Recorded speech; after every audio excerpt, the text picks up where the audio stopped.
कथा के अनुसार धर्मराज युधिष्ठिर ने भगवान श्री कृष्ण से आश्विन मास के कृष्ण पक्ष की एकादशी के विषय में पूछा।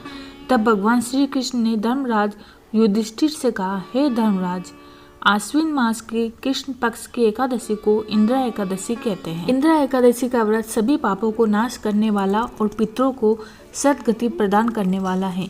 इस व्रत को करने से अपने कर्मों के फल स्वरूप अधोगति को प्राप्त हुए तुम्हारे पूर्वज उससे मुक्त होकर सद्गति को प्राप्त करते हैं। फिर भगवान श्री कृष्ण ने धर्मराज युधिष्ठिर को इंद्रा एकादशी के व्रत की कथा सुनाते हुए कहा, हे धर्मराज, मैं आपको इंद्रा एकादशी के व्रत की कथा और महात्म्य सुनाता हूँ।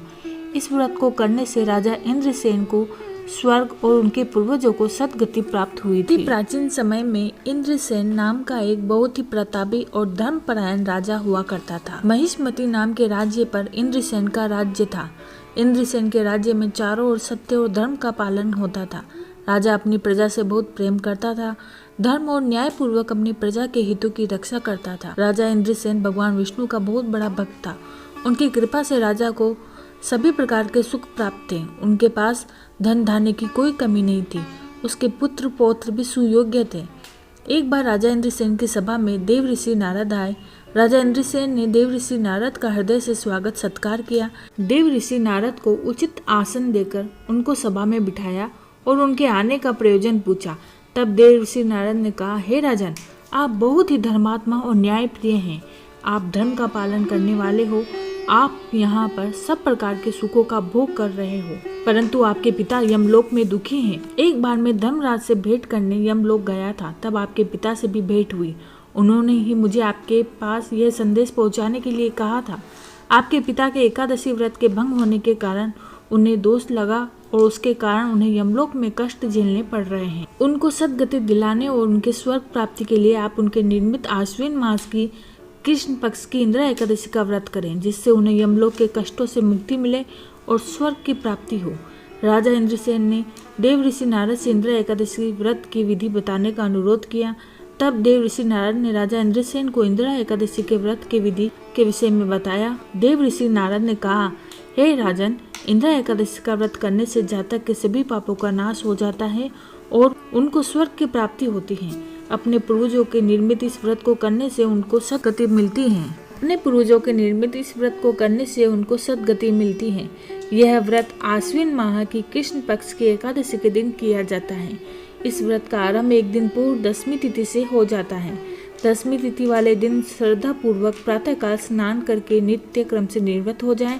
फिर दोपहर के समय नदी या तीर्थ स्थान पर या सरोवर पर जाकर पुनः स्नान करें। फिर दोपहर के समय नदी या तीर्थ स्थान पर सरोवर में पुनः स्नान करें। प्रेम और श्रद्धा से पितरों का श्राद्ध कर्म करें और स्वयं दिन में एक बार भोजन करें। उसके बाद एकादशी के दिन प्रातः काल उठकर स्नान आदि से नित्य क्रिया से निवृत्त होकर नियम अनुसार श्रद्धा और भक्ति के साथ निराहार रहकर एकादशी के व्रत को करने का संकल्प लें। शालिग्राम जी की प्रतिमा का अभिषेक करके धूप दीप जलाकर उनकी पूजा करें। फल फूल चढ़ाएं। उसके बाद निवेदन करें। भगवान विष्णु का ध्यान करके शालिग्राम जी की प्रतिमा के समक्ष विधि विधान के साथ पितरों का श्राद्ध करें। ब्राह्मणों को भोजन में फलाहार कराएं और दक्षिणा देकर संतुष्ट करें और गाय को भोजन कराएं। रात्रि में भजन कीर्तन का आयोजन करके जागरण करें। उसके बाद द्वादशी के दिन प्रातःकाल स्नान से निवृत्त होकर सूर्य भगवान को जल चढ़ाकर भगवान विष्णु का पूजन करके ब्राह्मणों और गरीबों को भोजन कराएं। फिर मौन व्रत धारण करके अपने भाई बंधुओं और परिवार के साथ भोजन करें। यह व्रत पूर्ण श्रद्धा और भक्ति के साथ किया जाता है।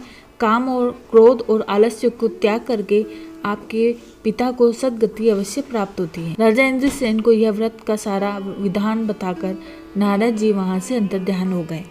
अपने पिता की इच्छा पूर्ण करने और उनकी स्वर्ग प्राप्ति के लिए राजा इंद्रसेन ने अपने पिता के निर्मित इंद्रा एकादशी के व्रत का संकल्प किया और पूरी श्रद्धा भक्ति के साथ विधि विधान से व्रत को पूर्ण किया। फिर भगवान विष्णु से अपने पिता को स्वर्ग में स्थान प्रदान करने की प्रार्थना करी।